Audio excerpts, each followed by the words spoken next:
Clarity on Fire, a podcast for people who know what they don't want out of their life and career, but aren't sure what they'd rather be doing. In a world where it's easy to exist, but hard to feel alive, we, Kristen and Rachel, two certified life and career coaches, are here to help you cut through the information overload, get unstuck, and focus not just on how you can have a career you're passionate about, but how to create a whole life that feels fulfilling. So join us here, where we serve up inspiration and down-to-earth wisdom in a way that only two best friends can. We want you to experience the relief of knowing that, yes, you're allowed to want more out of your life and career. And no, you don't have to wander through the dark anymore. Our job is to light the fire that shows you the way. Let's go.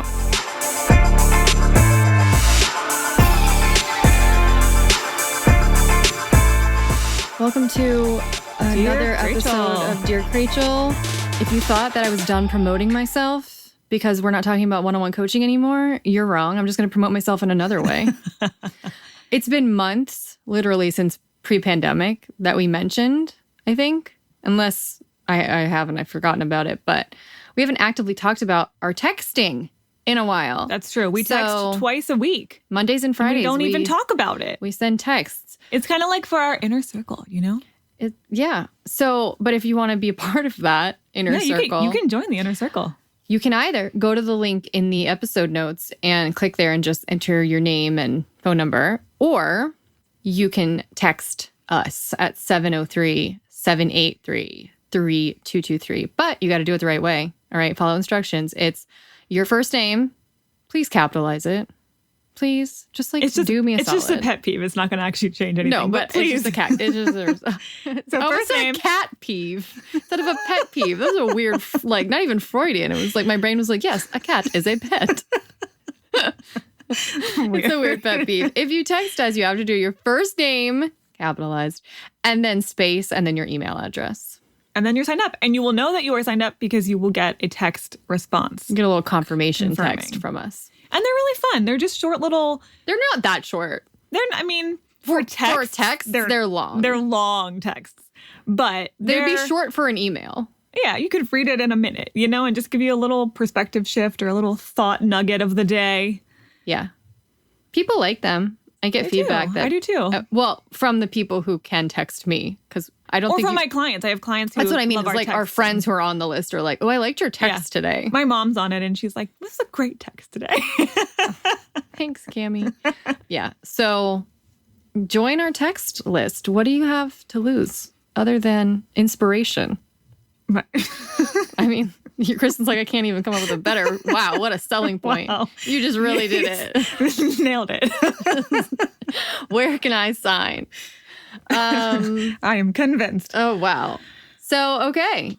Yeah, join our texts. And you can always, I'll just preemptively tell you, you can always write us a note about Dear Krachel if you want us to answer one of your questions. On text? No. Okay. A different thing. You didn't change segue. You did not segue. You just went right into that. And then everyone's going to think that they should be texting us Dear Krachel questions. Period. And I'm like, no, don't do that. Wait. Period, space, new topic. All these people, can you imagine? They're just texting us Dear Krachel questions. And they're like, they never answered me. I don't know what happens if you text us back.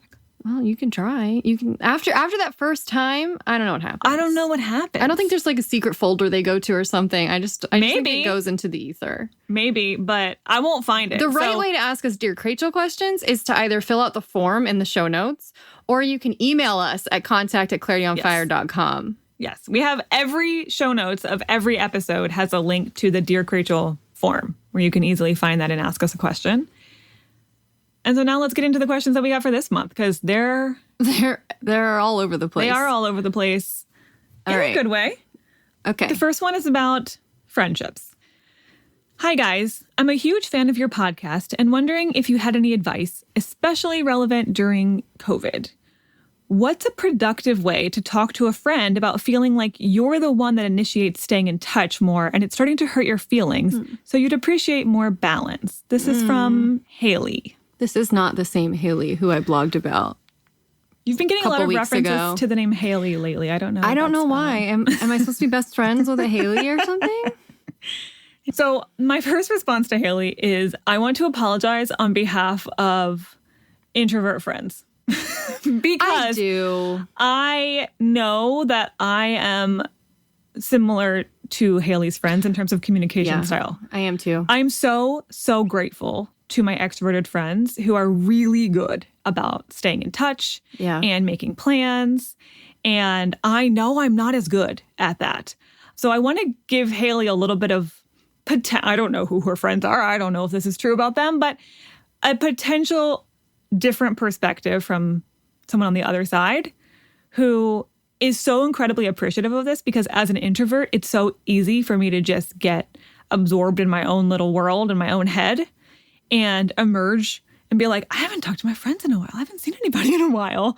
And it's not that I don't care. In fact, when they lovingly interrupt that internal process, I'm so grateful. I had a friend just the other day text me out of the blue and say, do you want to go get coffee in the middle of the afternoon? I never would have thought to ask that, but it was such a joy in the middle of the afternoon to just drop everything and go get coffee.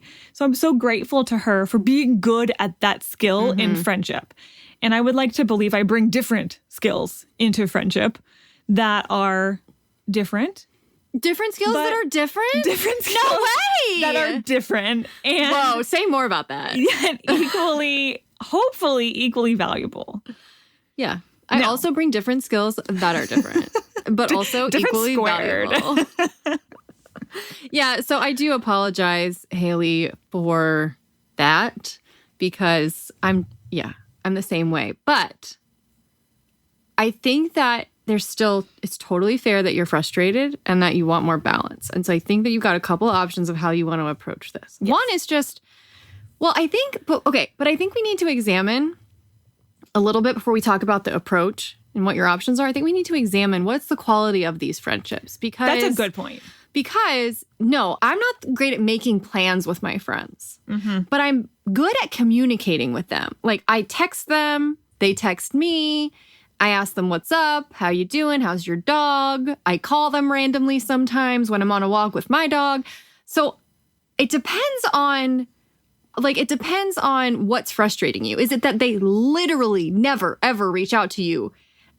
That, to me, might be more of a problem than they're just bad at making plans, for example. Agreed.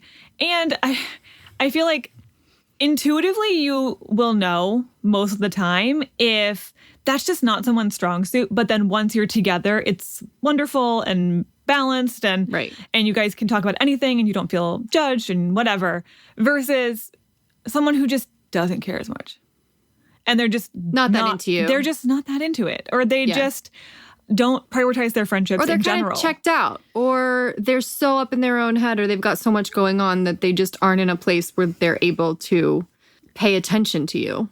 Right. In which case, that might be indicative of some deeper issues in the friendship. Like a misalignment or a lack of compatibility in the friendship. Right. So the lack of balance that you're feeling might be a deeper lack of we're not a good match. We're not a good match as friends, or even at least in this phase of life, we can't be balanced for each other, versus this friend is so good at always remembering my birthday and little moments and bringing gifts, but is terrible, not super great at texting. Yeah. Okay. Right? Okay, great. So you show your friendship. It's almost like love languages, right? You've got different love languages. Love languages show up in friendships too. Exactly. I've told you that. I've told you try to like do things for me and you're like, I think that's nice. And I'm like, I appreciate quality time. I don't really care that much about that. So yeah, that's a conversation that often needs to be had between friends. Exactly. And if you don't know about love languages, Haley. Oh, yeah, please check that out. Google the book, The 5 Love Languages. So if this is just a miscommunication of like, I'd like to hear from them more, but they're more interested in some other means of demonstrating their friendship, then it actually might be balanced, but it's just not perfectly equal and that everyone's doing exactly the same things. Yes. Right. So I think you need to identify what type of friends do you have. Do you have generally good people who you want to be connected with? And it's not like, sometimes I coach people and they have friends and they're not super satisfied with those friends. And then when I dig a little deeper, they're not even sure that they want to try to make the relationship better because they feel like they're kind of drifting apart for deeper sort of fundamental, we don't share the same values anymore. Yeah, you can outgrow friendships. Yeah. It does happen. But if you don't feel like that's the case, then I would say there's two main options. One is it's totally possible that you hear this and you go, oh, wow, yeah, wait, my friends are introverts. I'm an extrovert. It just is occurring to me more often. I feel compelled to do that, but it's not that they don't care about me. There's a lot of evidence that they care about me. Maybe I don't need to actually confront this. Maybe I could actually accept that there's nothing wrong with this. Like, I'm labeling it and I'm making it something negative, but it might not actually mean anything negative. Yeah, I could focus on what they're not doing, or I could choose to focus on all the other ways that they are demonstrating just how much they care and how much they love me as a friend. Or if it's bothering you and you don't want to say nothing, that's fine. You can speak up. Because I think if one of our friends said something like that to us, like, hey, it hurts my feelings that you don't reach out to me as much, I think it would probably make me, oh, okay, take stock, Yeah. Try a little harder. Though as a coach, I gotta be honest, if someone said that to me, my first thought wouldn't be like, oh no, I'm not doing the right thing. My thought would be, where's that coming from? Like, and most of our friends are coaches, so we'd probably end up just doing a coaching. Yeah, I'd be a little bit more like, about it. Oh, that's interesting. Like, what needs are you not getting met in your life in general? Like, are you projecting that onto me a little bit? Sorry, but like that's where I would go with it if someone asked me that.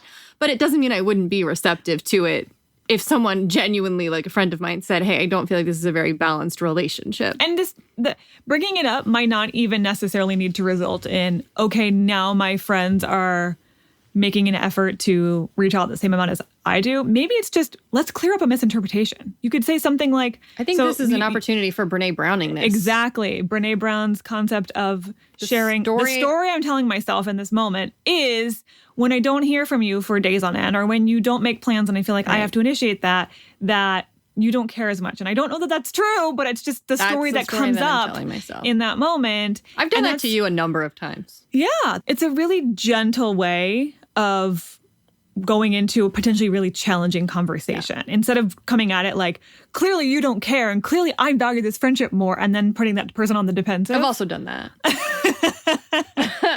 But this demonstrates, I'm not convinced my interpretation is right. I'm just letting you know how it feels and how it's coming across to me, but I'm open to hearing what's going on your end. And I think it prevents the person from getting super defensive because they can't really argue with the fact that it's just the story you're telling yourself based on how you feel. Right. So it gives them ample opportunity to go, oh, no, like that's totally not it. Now, they might say that and then they might go right back to doing the same thing. So I would hope that you could have a productive conversation about this that would lead to change.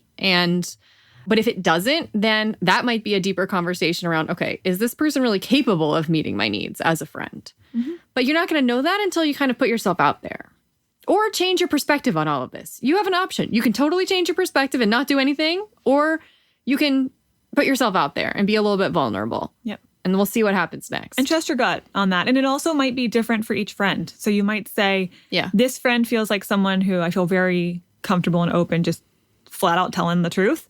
And this one I might say is just a total introvert, and that's probably never going to be something she's great at. So I want to see her other great qualities. I also want to say one last thing, which is that based on kind of how you're wired, and I don't want to make everything about the Enneagram, okay? But I kind of make everything about the Enneagram. But it's just a good example is like, if you're a type that's wired for connection and you're very people-oriented, like a type 2, you're going to have more needs around like friendship and relationships than other people might have. And so does it have to be fair and balanced is what I'm saying. Is like you might have more needs and that's great if you need to get those met. It might just be the onus might be on you to ask for those needs to be met because those other people might not have the same needs. They might not need to see you or hang out with you or spend time with you or communicate with you as much to feel fulfilled in the friendship. And I don't think there's anything inherently wrong about that as long as both people are taking ownership and responsibility for themselves. And they're not necessarily like foisting, I need you to make all of my needs be met. Mm-hmm. You know what I'm saying? Mm-hmm. Yeah, exactly. So I think that was a lot for Haley, but I hope she can take from that what is relevant and helpful. And I hope you'll come back and let us know what you do and how it goes. If you've listened to a Dear Krachel, they should know by now that it's just random spewing everywhere. And like you might get hit with something that enlightens you. Take what you want and leave everything else. If you can even, like, it's just too messy. I'm not sure that they can just like pick it up. I think it's more like, it's like almost like a Jackson Pollock or something. You're just going to get splattered with something. Take it. Hope it helps. Okay. Number 2. Dear Krachel, I just hit the 6-month mark at my first real job. I'm a thriver with a secondary profile as a tribe member. While I love the job, I don't love the team. The office is very closed off and people don't communicate with each other very often. I also don't make much money at all. I manage to barely break even between rent, groceries, and bills, which isn't great as a thriver. My company is notorious for not giving out raises, but soon I'll have a year under my belt and a master's degree. I'm planning to ask for a 5% raise at the end of my first year. Is this a crazy ask? And if not, and they refuse, is it time to move on or tough it out for another year? Or should I just stop worrying about something that has yet to come? Thanks, y'all. Worth more or want more? Ooh, I like that pseudonym. Both. You are worth more and you want more. Yeah. I 100% want you to ask for this raise at the end of a year. Let's call them WM. WM. We can call them W if we want. Let's call them W. W. Let's call them W. I've been called that a few times in my day. Mm-hmm. You had multiple questions in there. I'm going to answer your first question first, which is... You're going to answer the first question first? Well, but I could have answered in whatever order I wanted to answer them. Well, just, I just like the theme of how you keep saying things repetitively. My vocabulary is terrible today, and I just have 3 words. There are a lot of different things about me that make me different. I just keep repeating the same words. Wow, I really was an English major, you guys. I have a pretty decent vocabulary, even though you would never know. I can verify she did graduate college with an English major. Yes, I want you to ask for this raise because here's the thing. You're never going to get a raise if you don't ask for it, especially at a company who's stingy. Great at offering them. So the worst that's going to happen is you ask and you don't get a raise, in which case you probably weren't going to get a raise anyway. So womp womp. You're right back in the same situation. If you ask, at least there's a chance that you could make this into a better fit for the time being. I actually want you to ask for a little more than 5%. You and I separately came to that same conclusion when we read this question. Yes. Yeah, I think 8 to 10 so that you can get 5. Because if you ask for 5, you ain't getting 5. That's not how this works. This is where some good negotiation's going to come in, and especially if this is your first real job. Might not have practice at that. Yeah, this might be a new sensation to negotiate for higher pay. So we're going to link to an episode that we did with Devin Smiley. It was in May 2019. Of course you know the month, too. I just think you're jealous of my mad skills. Yeah, so we'll link to it, but you can also just scroll back to May 2019. It's called, what is it called? How to Negotiate Anything. Even if you're a people pleaser. Yeah. With Devin Smiley. I think it's May 2019. So this is going to give you some good tips and tricks. But she went into some good so many aspects. Confidence. Yes. For going into a negotiation like that. Yes. And since you said you're coming up about 6 months and you're going to ask at about a year, in the meantime, I have another podcast episode I want you to listen to work your way up to asking for what you want. This one is called Rejection Therapy with Alex Grodnick. Yes. And I don't remember the month of this one. So I'm sorry. It's because I haven't linked to this one. If we've talked about it more often, I remember the month. But I will, by the time you're listening to this, I will put it in the show notes so that you can either link to it or you can just go see what month it was and then you can scroll back in your podcast feed. It was over a year ago. So that's why I don't remember it. Yeah, this one's been a while. But it's really good for practicing asking for what you want and getting rejected sometimes and bouncing back and building your resilience muscle for hearing no. Yeah. Which I'm not, that kind of goes into your next question, which is what happens if they say no? What do I do then? And we'll get into that.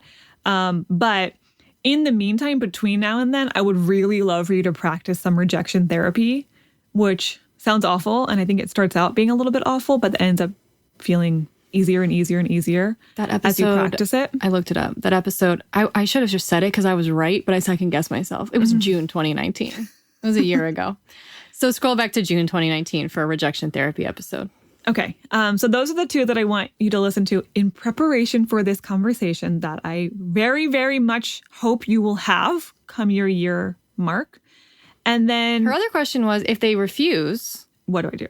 Should I tough it out for another year? Mm-hmm. It depends on why you're toughing it out.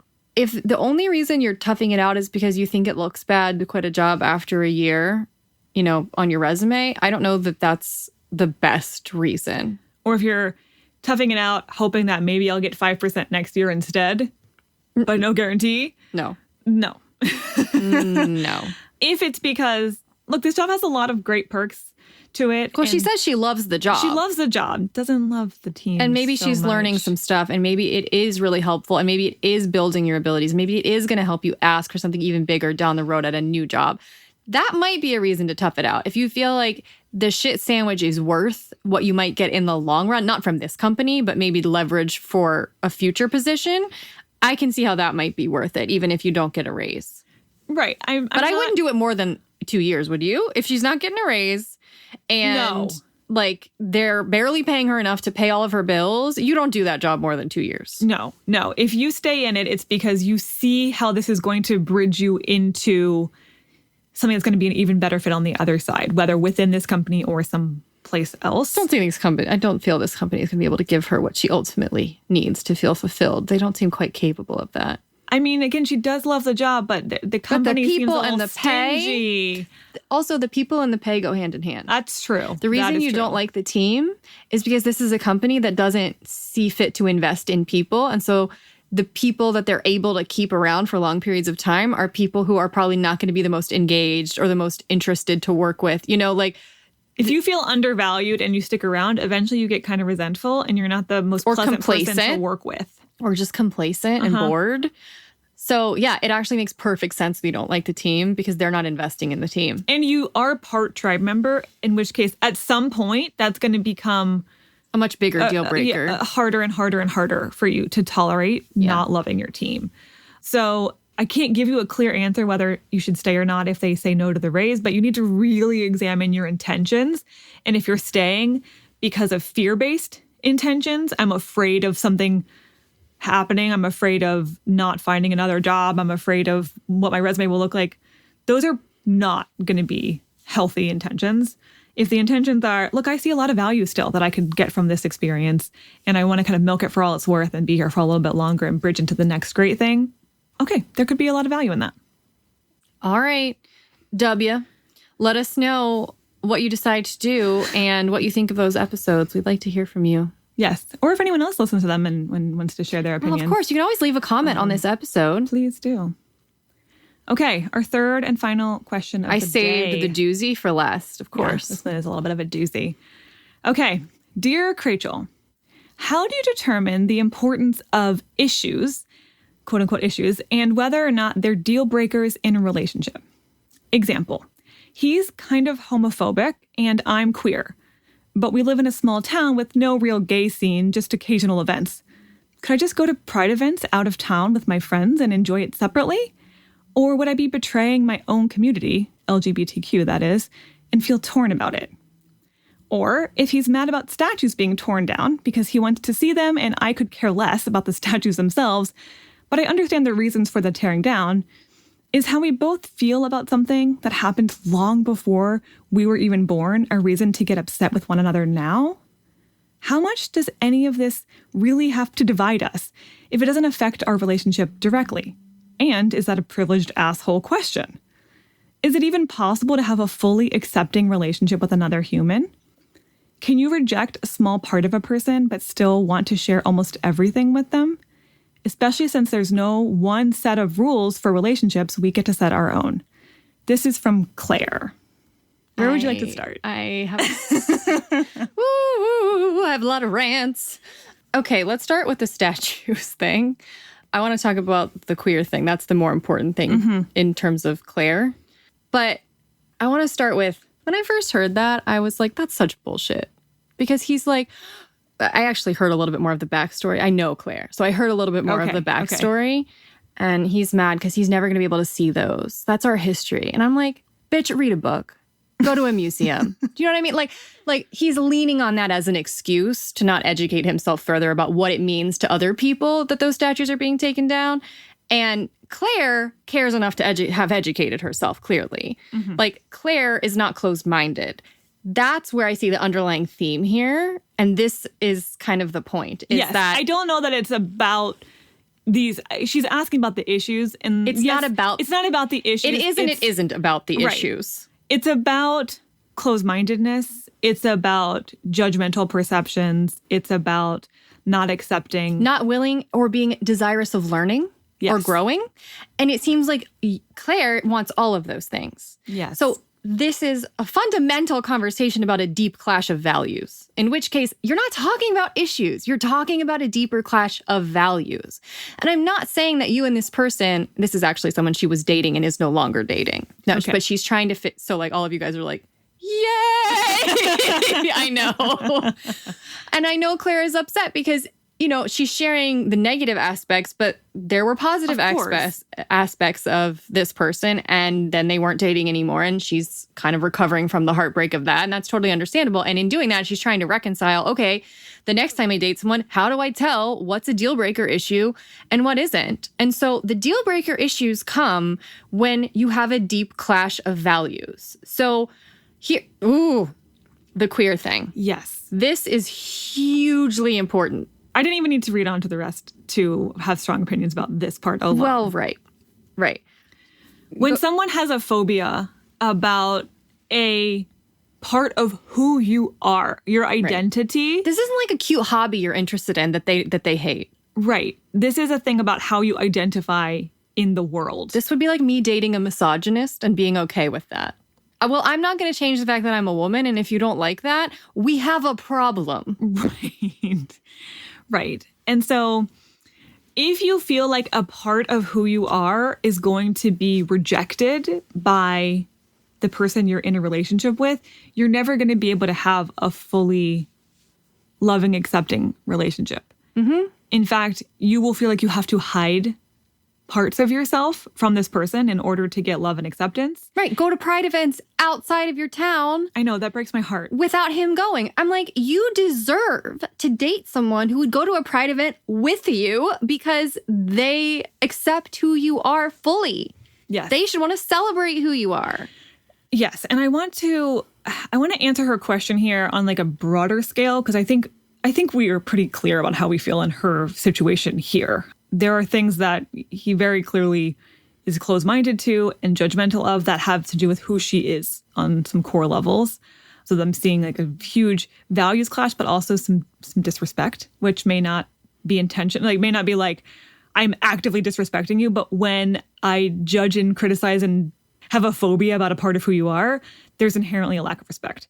So here, you can't date someone who doesn't respect you. That's verdict is already pretty set. Yeah. But I do want to answer the broader question here about how issues, quote unquote, manifest in a relationship. Because I don't think the answer is also just find a carbon copy of yourself, go into an echo chamber, and agree on literally everything. Well, because she asked, like, well, is it even possible to like not to have someone who you accept on every single level?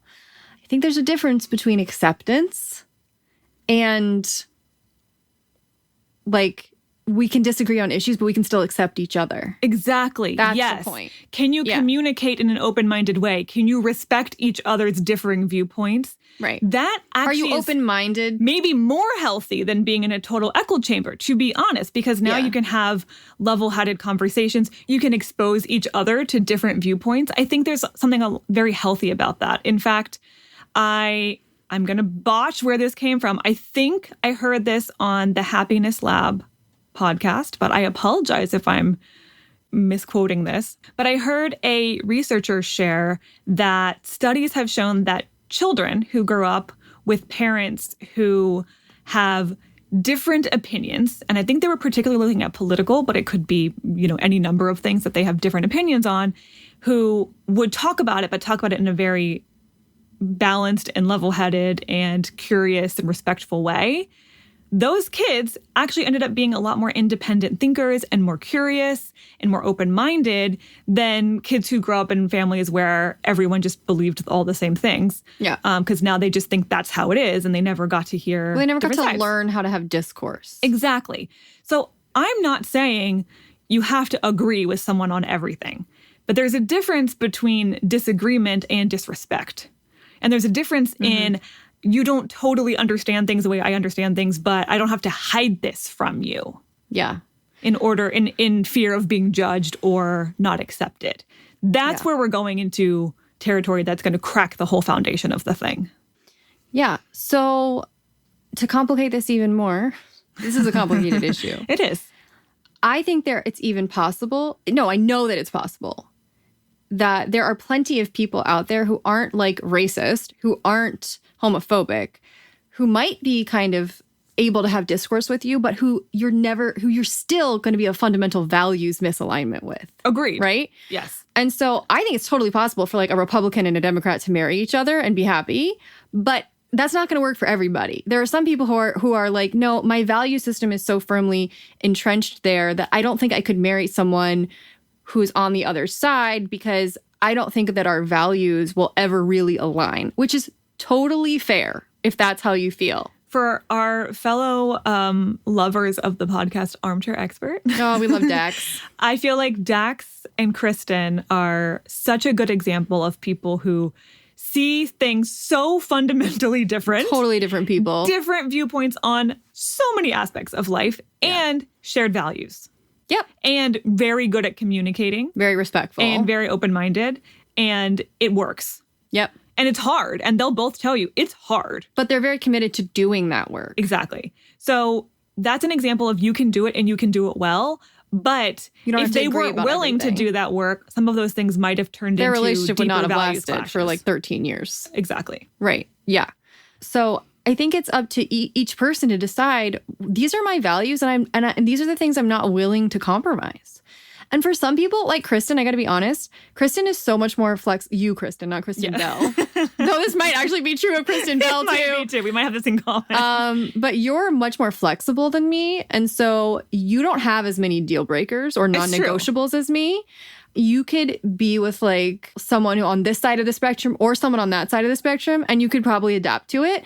I couldn't. Yeah. Like, I have more, like, these are my values. If you're on board, you can just fuck right off. Your deal breakers are much, much more extreme than mine. And that's just our personalities. Like, one of my greatest qualities and one of my downfalls is the fact that I am inherently incredibly adaptable. Same with my stubbornness. And I can see things from all sides. Again, beautiful trait and also my downfall. Right. So that's fine. You need to know these things about yourself, too, and know where's my tolerance level for difference. Yeah. But I think what are the key things that need to be present no matter what. Yes, that's the thing. There are certain things you're never allowed to tolerate. And one of those things is someone who is homophobic about you as a queer person. Actually, let's not tolerate homophobic, period. Yeah, exactly. If you're straight, that's not a free pass to date a homophobe. Know what I mean? Right. Like, because she said it doesn't affect us. So, you know... Okay, first of all, the homophobia does affect you. Yeah, it does. That does affect you. I don't care if you think it doesn't because we don't have pride events in our town. Claire, you are queer. It affects you if he's homophobic about who you are as a person. I want you to believe that you deserve someone who accepts that about you and is not just neutral about it, actually wants to like lift up that part of you and finds that an interesting part of you. Yes. Also to the point of, does it make us privileged assholes that it doesn't affect us so we don't have to think about it? I don't know that I would like call you an asshole. No. But I would say that it's good that you're asking the question, wait, does that make me privileged? Because to be honest, yeah, kind of. And I don't mean that in a derogatory way. I just mean that in, there are people like you who I know is white, like me, like Kristen, like many of the people listening to this who don't have to think about those issues. Things. And so they don't have to be deal breakers. And one of the things that I've been thinking about lately is like, oh, no, I'm going to add some things to my list of deal breakers because I'm like, just because it doesn't affect me doesn't mean I want someone who is complacent around that. Like, I'm not cool with that. So I want someone who's also actively not cool with that, whatever that is. And so... yeah, I think that just because it doesn't affect you, I think that if you're an empathetic person who cares about other people, especially as a queer person, like as a member of sort of marginalized group, I think it absolutely pays for you to think about, okay, but do I really want to be someone who doesn't care about other marginalized groups or doesn't think about that? And at the end of the day, you get down to the heart of it. It's not even just about one thing. It's a pattern. It's a pattern of things. Yes. That one thing might not affect us, but if I get to the root of where that's coming from, it affects so many other things. Yeah. And it will affect us, even if I don't think it does on the surface. It will in some way. Exactly. Which is why I think it's even a misnomer to say, oh, that doesn't affect us. Because a lot of the things I've been learning, particularly around race lately, is that no. Racist policies affect everyone. White people in a detrimental way too. Yes. Yeah, it's not helping anyone. Right. So we're not free until all of us are free. And so if you're an open-minded person, like I know that you are, then you deserve to be with someone who you can share that value with. And it doesn't mean you have to agree with every single little nuance on the surface, but you have to have that core value that you share of respect and communication and empathy for other people and not wanting to shut down new ideas just because they make you uncomfortable. You can find someone like that. You don't have to agree with them on everything because you can have like civil discourse with them about things. Exactly. So that's the bottom line here. And so I wanted to kind of get into her situation particularly, but also just expand this out into relationships in general on where do we draw the line. And I think it is messy, and it's every person's going to have slightly different line. Yeah, their own thresholds, their own different set of values. But you have to get clear on what that is so that you can find a match to that and not feel like you have to shut parts of yourself off. And I think for Claire, the message is you got to ask for more, girl. Yes. Hey, you're worth more. And you should want more too, just like W. You're lovable with all parts of yourself. Right. Not just the parts that are being accepted by someone else. Right. There is nothing wrong. In fact, there's everything right and good about you expecting someone who accepts you for who you are and who's open-minded enough to accept other people for who they are too, and who's open-minded enough to be interested in changing his perspective and who values growth because you value all those things. And so this is a little bit of a call to, you got to raise the bar for yourself of what you allow into your experience and what you're worth, because you're worth more than what you just outlined. Yeah. Even though there were good parts of that person. I fully believe that. Of course. Fine. That's great. Take the good. Like, note the good things that maybe were an improvement on the last person. And then we're going to keep aiming higher. We're going to keep going up because you deserve better. Okay? Yep. All right. That was the doozy. I think we can all agree. But I think it was a brave question to ask. And it's especially relevant right now. And I think a lot of people might kind of be secretly asking this type of question right now. So let's talk about it as we do. Like I said, you can always ask us Dear Krachel questions. Link in episode description or just email contact@clarityonfire.com. Hey, you know what else we haven't asked for in a while? Ratings and reviews? Mm-hmm. Oh, we love them. Delicious. I haven't had one in so long. I'm starving. If the podcast has been helping some of you during this crazy time, which I've heard from some of you that it is. Yeah. Then we appreciate those 5 stars and a nice actual word written. Not just like, I'll take your rating, but I really like your review. Give me them words. So we will not be back on Tuesday. I guess not. We're skipping Tuesday because we're back to our normal podcasting schedule, which is every other Tuesday and then every single Friday. And then the following Friday, normal person interview. That's your normal person interview. I don't know who you're talking to. I am talking to my client who is wonderful and brilliant and has had the best experience recently with informational interviews. And I wanted to ask her all about that because this is a scary, vulnerable thing for a lot of people, but it can be so clarifying if you commit to it and get over that discomfort of reaching out to strangers on the internet. You know what's so funny is I've had multiple clients lately being like, I don't know, it's not really working. I tried and no one responded to me. Me too. That's why I was like, I need you to tell your story. Because so when this works, it really works. Right. So we're going to flip the script that it's not working. I'm like, well, no, it's working for her. So that means it can work for you, but there might be a way that you're not thinking of doing it. So I'm interested in learning and hearing her story. Okay. So we will be back next Friday with that. And then, go listen to Rejection Therapy from June 2019 and go listen to our episode about negotiation from May 2019 in the week hiatus that you're about to experience. Bye-bye.